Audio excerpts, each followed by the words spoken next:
చప్పనించగా ఛాతి విశ్వగురు అదేంటది పులి సింహం నడుస్తుంటే బ్యాక్గ్రౌండ్ లో సింహాలు పులులు వాయబ్బో వేస్తే మళ్ళీ ఆ ట్రంప్కు భయపడి సీజ్ ఫైర్ ఒప్పుకున్నాడు. దేనికి?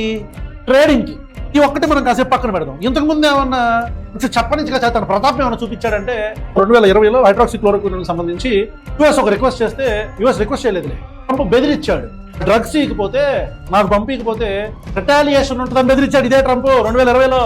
ఇప్పుడు కూడా జడుచుకొని ఇన్ని కోట్ల మంది ప్రజల యొక్క ప్రాణాలను పణంగా అప్పచెప్పి యుఎస్ ప్రజల కోసం ట్రంప్ గారు అడిగితే వారికి రాత్రి హైడ్రాక్సిక్లోరోక్విన్ టాబ్లెట్లు 50 మిలియన్ వెళ్ళిపోయినాయి చిప్పుల్లో. ఇంత బలమైన నాయకుడు నరేంద్ర మోదీ, అతన్నే ఇందిరాగాంధీని పోలుస్తారు. సిగ్గుండాల. వారంటే ఇట్లా ఉంటది, దీన్ని మొత్తం దేశాన్ని తీసేస్తాం, లేపాడు నూగుతాం అని చెప్పని నిలబడిన ఇందిరాగాంధీ అక్కడ మధ్యలో ఒక బ్రోకర్ అలా వచ్చి వద్దు మీరు కాముగా ఉండండి లేకపోతే మేము ట్రేడ్ ఆపేస్తాం అనగానే సైలెంట్ అయిపోయింది నరేంద్ర మోదీ అక్కడ.